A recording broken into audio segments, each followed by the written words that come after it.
Maybe all that person needed was for you to say good morning. Maybe all that person needed was to be addressed. If you are literally in a space where people ignore you every single day, maybe we could have a world that's a little bit less crazy if you literally looked at someone and saw, oh, they're human. You know, they're just like me. They probably want to be cared for like I do. They probably want to be loved like I do. They probably want to be heard like I do. You know, so again, your community can be anyone. It can be anyway. Often, people go through life-changing experiences without any guidance. But what if you had the tools available to help you in your journey? I welcome you to the Misguided Notions podcast. Our mission is to create a space where we discuss thought-provoking topics with people that go through real life experiences. My goal is to inspire, empower, and help build awareness to a number of issues that our society doesn't really talk about. So listen in, engage in conversation, and if you'd like, share your story. In today's episode, I sit down with my dear friend Kat, and we talk about the benefits of building a community. I decided to do a little research, and according to Google, community is defined as a group of people living in the same place or having a particular characteristic in common. Another definition that I found was a feeling of fellowship with others as a result of sharing common attitudes, interests, and goals. And I think I'm going to agree and disagree with some of this a little bit. And I think you'll hear more when Kat and I talk throughout this episode. And pretty much our definition of community seems to have a little bit more of a not so popular opinion or a more think outside the box type of approach with regard to community. So I don't know. I'm curious to hear what our listeners think, but we really talked about different aspects of it. And in addition to that, we discussed the importance of shifting our mindset from hating on one another to loving each other. We discussed cattiness in the workplace and beyond, which happens especially among women. We also discuss how we can create an online and physical presence of togetherness and how simple actions can help someone going through a difficult time.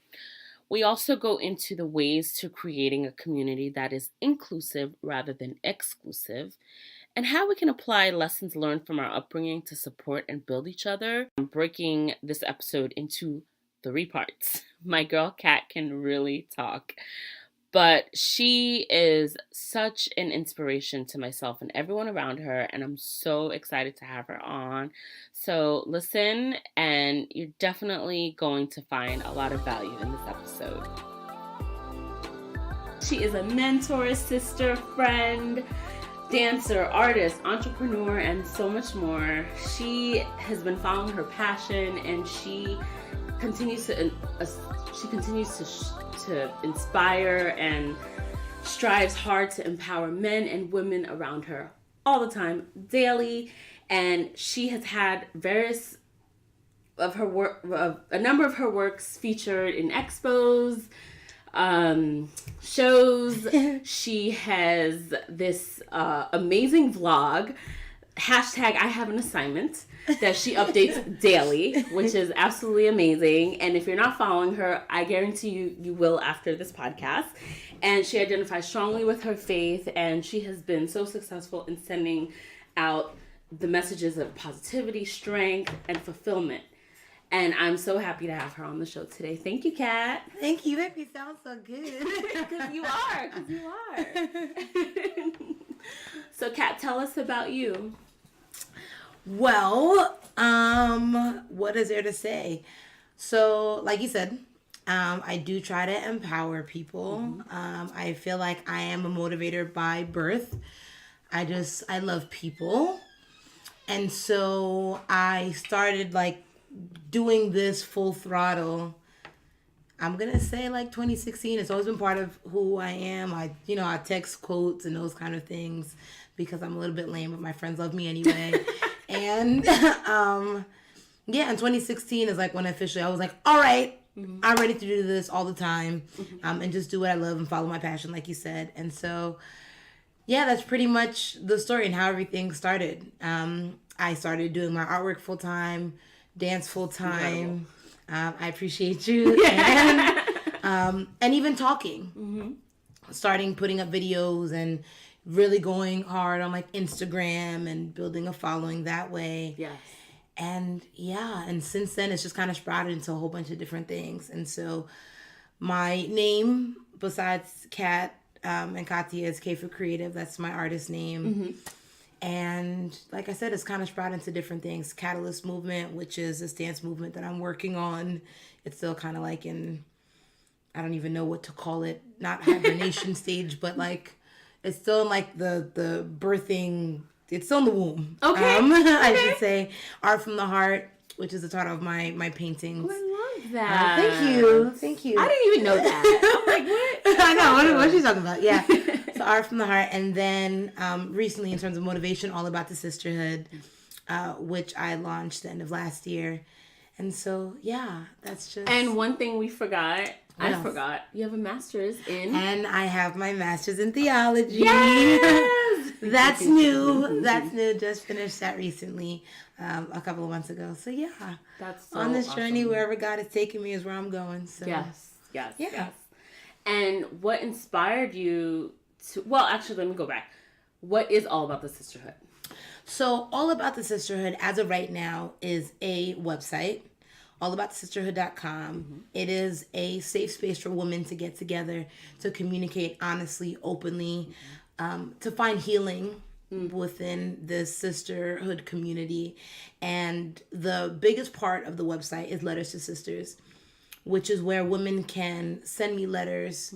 And there are a whole bunch of different categories that I started so far on the site. So it's letters to daughters, letters to mothers, sisters, revolutionists, lady bosses, students, survivors and fighters. It's a few different categories. And pretty much, I don't know about you, I have always been a journaling person. I journal.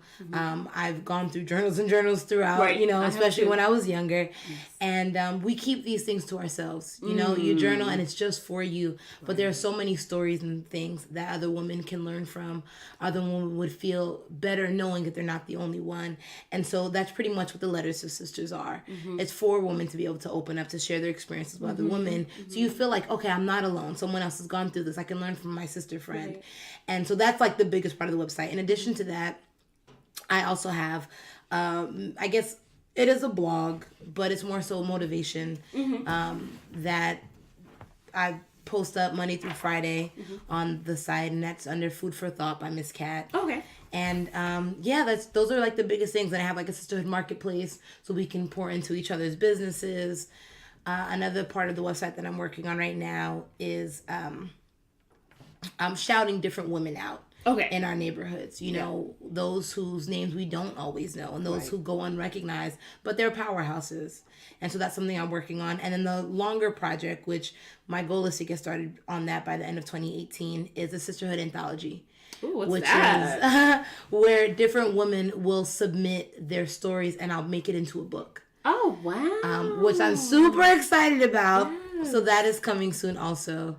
Literally on the website right now, it says like coming soon, Sister Anthology. So working on that also. And the same premise, like this is not just my story, but inviting all women to get together. What do you have to say? What do you want to share about your experiences? Send it in and it'll go into the book.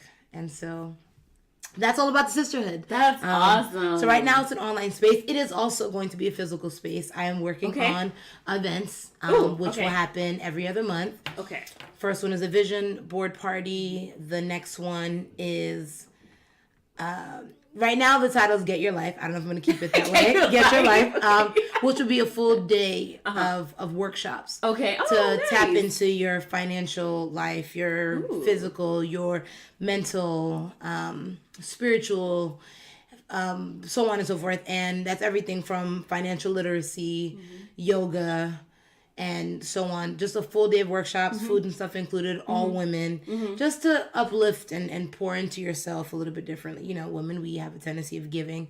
It's for you to receive. That's So, awesome. yeah, series of workshop. Just some will be low key conversation. Other ones will be a lot bigger, like the workshops. And so, working on creating a physical space also for women to be able to Great. get together too. So that's all about the sisterhood. Yes, yes. And so one of the things I wanted to talk about, because I feel like as a social worker, it's something that as I get older too myself, I find that there's such this importance of community.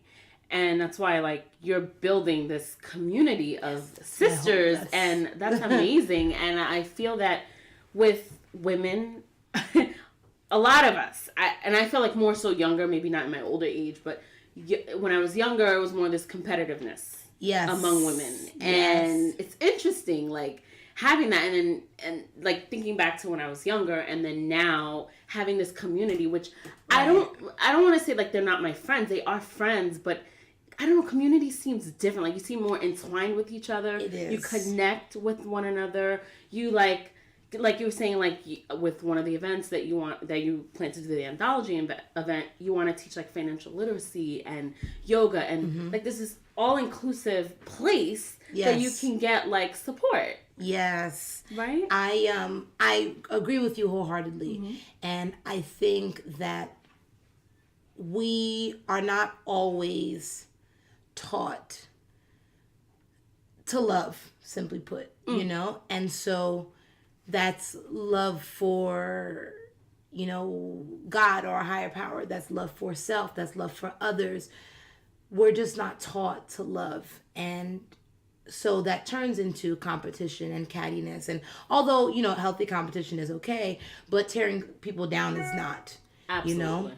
And so in that regard, wanting to be able to shift that, because clearly, you know, we function so much better when we function together and as a unit, you know? Yes. So one of my favorite quotes is separate as the fingers, but one as the hand. Ooh. And I don't want to say it's the wrong person. I think it's Booker T. Washington.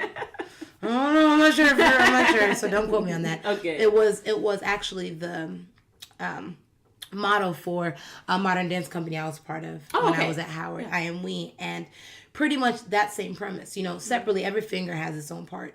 You know, you wouldn't want to get rid of one. You don't use the pinky for the same thing as the thumb. But put them together, there's power in your fist, right? And so wanting to create that both online and a physical presence, if we can just shift from that mentality there where we are so catty, where everything is a competition, but work together, uplift each other. Literally, we all rise that way. Yes. And so that is, I guess, my focus, wanting to shift that mentality. Also because, again, because we're not taught to love, we hurt in so many different ways. Right. So how do we heal? You get together. You go to the same people where you were so distant from and create a community, and no longer is this exclusive. No longer is it me against you, but like you said, it's inclusive. Yeah. We can support each other in this. We can gain from each other. There's so much knowledge that can be shared. And so literally that's what I want. That's my goal. I want to create community. I want to create bonds and sisterhood and love and unity. And this is the best way, you know, that I know how to do it so far. And so, and I think that's great. And I feel like, again, it's not something that's heavily focused on, especially like when you're younger, you're not really thinking about that. You're not really thinking about like, oh, loving a higher power or loving even myself. Exactly. Talk about that. Right. Go to school. Right. Yeah, exactly. Just go to school, get your degree, whatever you gotta do, go to work, you know, even at work, I feel like there's cattiness and nonsense. Oh, definitely. With women. And what's crazy that is second nature. Yeah. Yeah. You know, because, and this is something, and I think it applies in so many different areas. My mother had mentioned to me before, and at this point, I don't know, it wasn't about unity or love. I believe at the time we had been talking about our passions. I was discussing with her dance and beauty and all kinds of different things. And for her, she simply said, and innocently and honestly, I didn't know I had to say it. And that has stuck with me so deeply because that's so powerful. The reality is, it's not that people even are keeping it to themselves. They just, we don't know that there are things that have to be said. Absolutely. And so that's so important. You don't know that although you're not teaching hate, by not teaching love, we're still missing the mark. Right. You know? And so, no, consciously saying it. Love yourself, love other people, love God, focus on something to work and function with intention and on purpose. And just that, you know, everyone deems it as a cliche at this point, but I hold it true. You treat people the way you want to be treated. You know, no one wants to be left out. No one wants to feel unloved. If you could share that, if you can create a love, if you can create a space where love is always right, which is another one of my mottos, what a difference it would make in the way that we function on a regular basis, you know? And so, like you said, it's just so important because in every area of our life, like you said, even in work, you know, it's second nature. You know, we're taught that we're catty. We talk about people.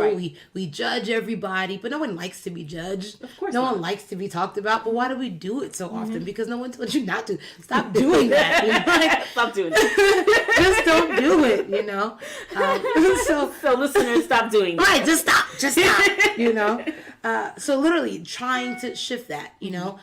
You can't just ignore it and think it's going to go away. You have to have certain conversations. You have to bring it up. And so how do you do that? You just start. Right. You know, and I launched All About Sisterhood, the website. I've been working on it for months. I launched the website 2017 in the fall. And, you know, in my mind, which is something that can deter a lot of people, and even for myself, I had to talk myself through it because it's like, boom, I did it. I launched it. You expect stuff to like just catch fire and everybody's going to jump on. It's going to be great. And then you're like, is the mic on? Hello. Did you hear me? I said I launched it. You know, jump on with me. You're like, follow me. Right, come on, people. It's nice over here. Come on. There's good content here. Right. But even that, you know, like it's just so easy. And it's the pure stuff. It's the good stuff that people need. And it's so easy for it to fall away. It's so easy for you to give up on it. It's so easy because, again, it's the opposite. You're going against the grain of what's taught. We're taught catty with the Real Housewives. You know, like that's what we know. Everybody wants a reality TV. That's what we're shown all the way. So that's what catches fire. But the sustenance, wanting to stay true to it and believing like truth always lasts, you know, in my mind. And so if that's the case and this is true, which you treat people the way you want to be treated, you know, we function better, then it'll catch fire and people will be able to gravitate because it's nice. It's better when you're in a space of love. It's just better. Absolutely. It is. It's like, why can't we just all love each other and just get along? Come on, and right? just be like, I don't know, like instead of putting people down, like just supporting one another. There's no room for cattiness, pettiness, you know? You take 3 steps backwards. Yes. You know, agreed. all the time. And for everyone who thinks that staying quiet about any problem means that you're not moving backwards, that's false. Because wasted time in my mind is moving backwards. And so if you're quiet about a problem and you're stagnant, you're moving backwards. Right. If you're not moving forward, you're moving backwards. It's true. It's time. You know, time is wasted. Right. And so, even in that regard, you got to solve a problem. You have to speak up. You have to do something about it. Absolutely. So again, how do you solve that? How do you fix it? Let's at least engage in conversation. Look, I was just about to say, having conversations like this. Literally. I feel like for a lot of people, they feel that keeping things inside shows strength, and I'm like, where did you get that from? Because we're taught this and just wrong. I'm like, where did you get that from? No, you have to, and that's why I'm happy with the way that my mom taught me, in the sense that she always said, like, if you have a problem, don't keep it inside. Oh, you have to let it out. For that, yes. Yes, you have to let it out, and it's true. The more you tell people, the more they will know. And I'm finding that I'm telling my clients this all the time, like, tell people, like, and I'm like, well, do you have like someone in your community that you can talk to? Because for them, it's like, well, they think of their community like, well, my neighbor. No, my neighbor is like 40 years younger than me, or whatever. Like, you know, they're not focused on me, or the days of having a neighbor where I can ask them to do me a favor. That doesn't exist. Whereas if you have this community, whereas you have this group of people that you connect with, you talk to, you could just support one another and help each other. Exactly. And your community can be anyone. Anyone, absolutely.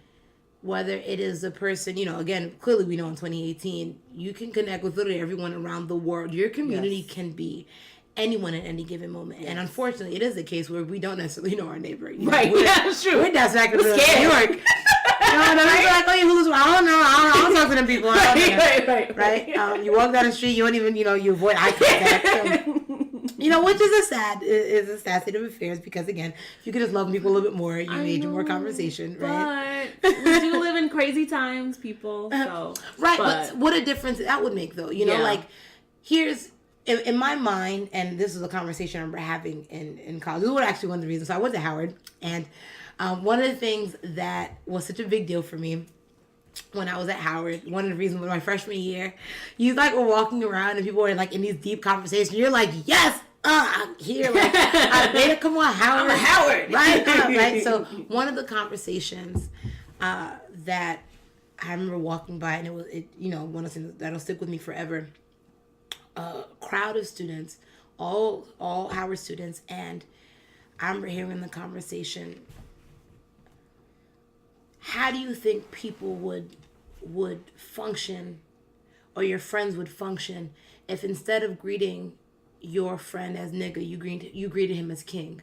What a difference that would make in someone's life. Absolutely. The simplest of things, And in that sense, this crazy world maybe wouldn't be so crazy if people weren't so neglected, if people weren't so left out, if people weren't addressed or spoken to, as if they're human. We're human. Care for the fellow human. You don't have to like them. You don't have to agree with them, but just love on people. Just care, And so even in that regard, if I'm walking down the street, as crazy as it may seem, and I won't get into this part of the conversation, but I do believe my faith life causes for me to walk a little bit differently. Interesting. And so I don't function in fear. And so if I'm walking down the street, and even for the person who's on the corner who's talking out loud to themselves, I'm going to treat you like you're human. Maybe all that person needed was for you to say good morning. Maybe all that person needed was to be addressed. If you are literally in a space where people ignore you every single day, maybe we could have a world that's a little bit less crazy if you literally looked at someone and saw, oh, they're human. They're just like me. They probably want to be cared for like I do. They probably want to be loved like I do. They probably want to be heard like I do, So, again, your community can be anyone. It can be anywhere. I don't remember the name of the movie, but I was watching a movie on Amazon recently, and a section of the movie, it actually was a movie about women and all women, different aspects of life. And it was a woman who was like a bank manager, and she ended up, I can say, in my opinion, gaining community with a homeless woman that was around the bank. She was outside and she's smoking a cigarette one day, leaning on her car, and the homeless woman came over and asked for a smoke, and it became routine. And, she's coming out, and now they're in conversation. And the same woman where, some days she's looking outside and, she's talking to herself and whatever the case may be, is now sharing with her. Oh yeah, I was married once. Oh yeah, I had a husband. And oh, there's a connection. Why? Because you're human. What a difference that maybe will make for her. And the next time that, when she wakes up in the morning, maybe she'll function a little bit differently, right, knowing that someone saw her, So all that to say, again, it's just so important to start somewhere. Have a conversation. That's true. How much time do we waste doing everything else? You can't, you can't speak to someone. Put the phone down. Right. Stop texting. Engage in conversation. Exactly. So that is really my heart's desire for All About the Sisterhood, and even for all of my artwork and everything else. I want to push people. I want people to love a little bit more, to follow their passions, to do what you love, to function at a higher level, because you can. Right. Not just because I want you to, but because you should want yourself to. Absolutely. So, I'm not gonna lie. I feel like you actually pushed me to wanna bring myself out there. Every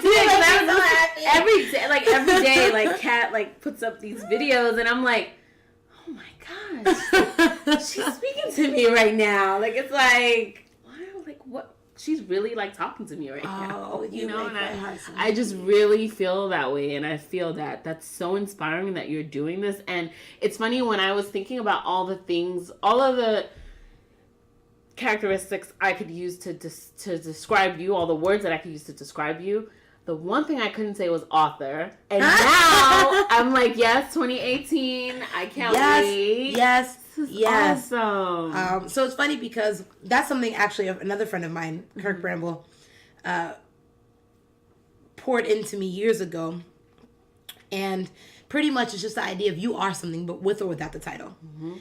And so that's what's kind of pushed me to claim, no, I'm an artist. Yeah. I am a dancer. I am an author. I am these things. And then you step into the space where, you know, where we are, people want to see credentials and those kind of things. Right. But I am it with or without the credentials. The credentials are for you maybe to validate or to see that I am it, but I already was it. The credentials didn't make me it. It's just proof, you know? And so even in that regard for everyone who, because, you know, people have asked, of course. I'm like, yes, I am an author. I'm not a published author, but I am an author. It's true. It's true. It's valid. It's true. Especially when, you know, that's what I do. I'm writing, you know. You're writing up blogs. I've been working on children's books. I've written a few books. And I'm, Awesome. you know, I didn't even know this. Huh? What else you got under your sleeve? You know, I'm about shaved. So even, you know, in that space, but again, those are the kind of things where we're so fearful, you know, we don't want, no one wants to be judged. Right. And so, you know, you keep things to yourself and wanting, again, if I want for you to do this and I'm trying to push this, another big thing that I have to do is I have to be transparent. We're all on this journey together. I ain't got it all together, but I'm going to say I'm an author and the time will come.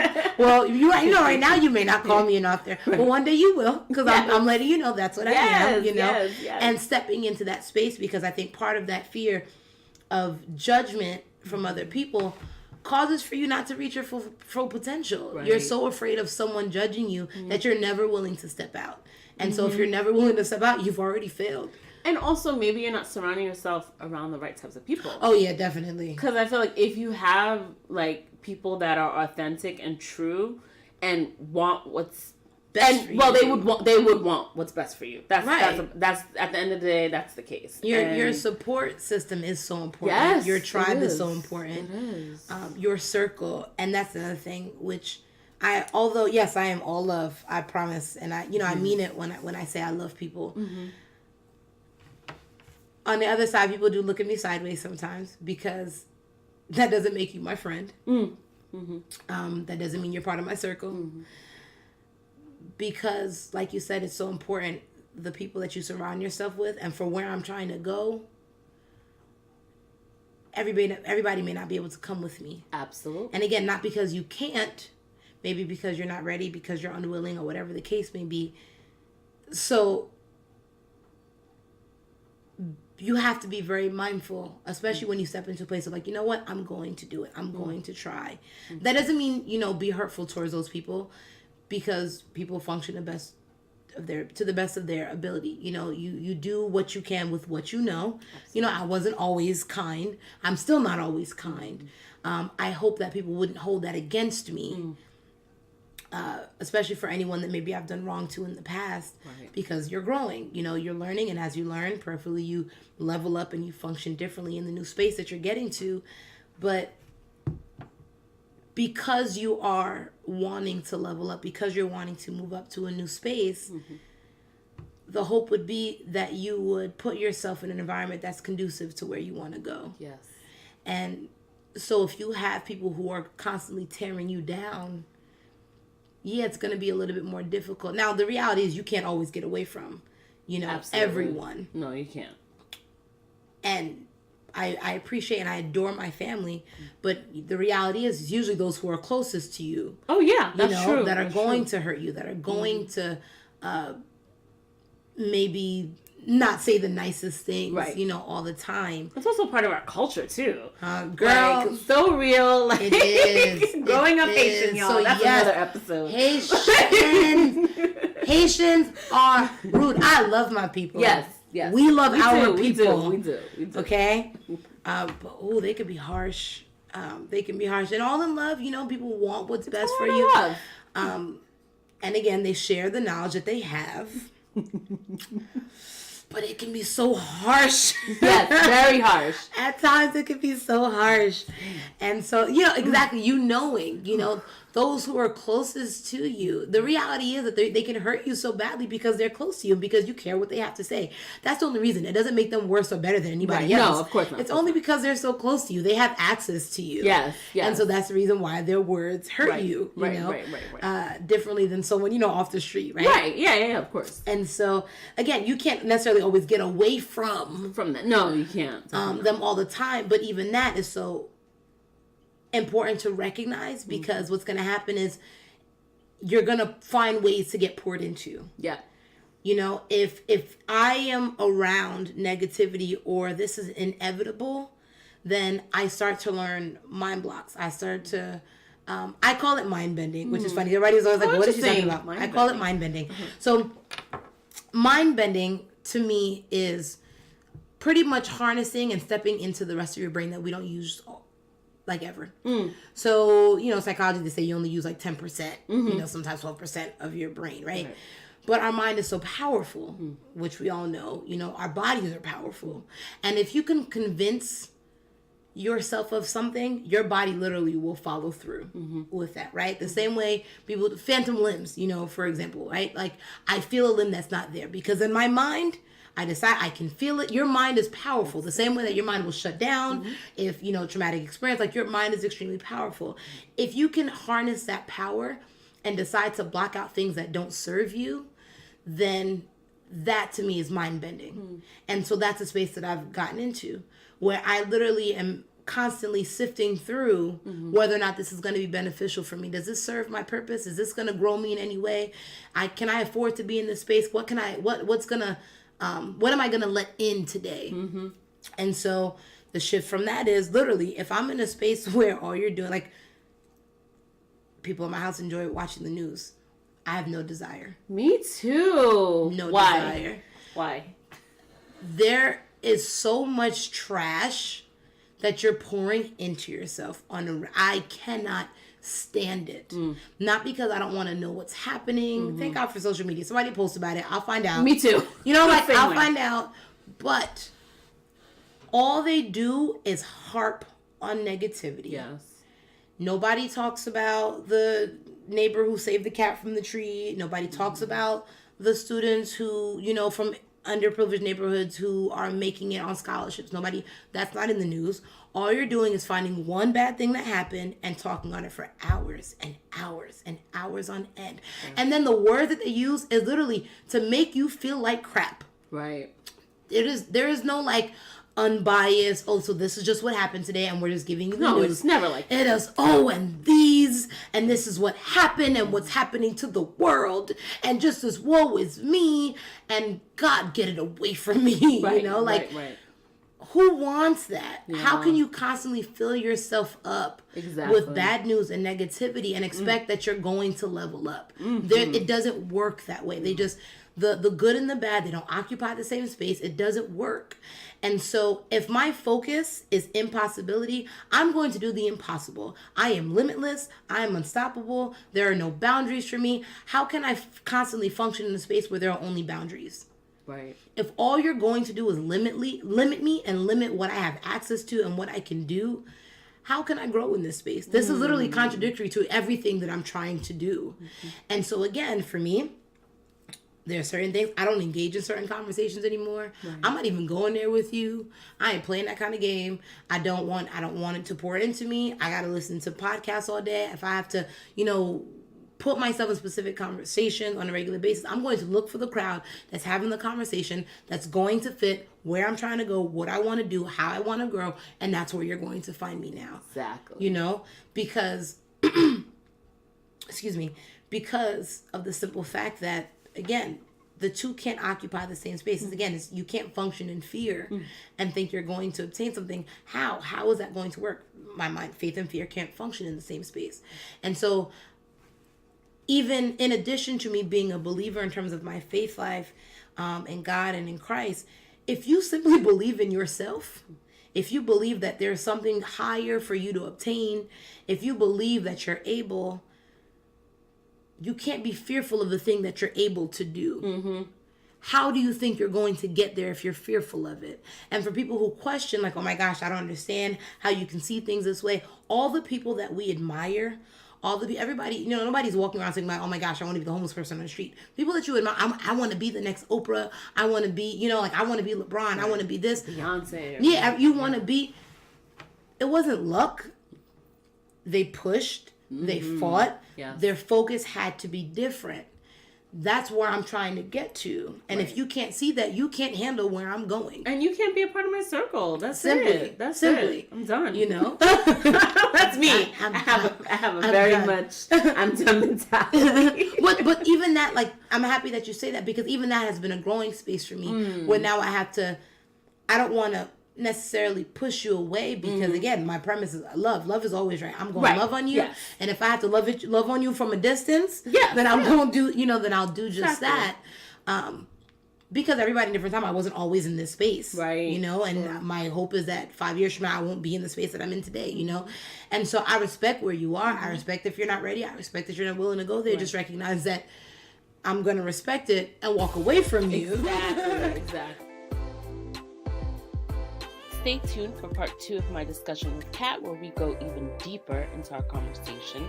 I'm going to leave the links to all of her social media info and sites in the show notes, but you can definitely keep up to date with her on Instagram at K4Creative. Thank you for listening. Be sure to subscribe, rate, review, and tell a friend about the Misguided Notions podcast.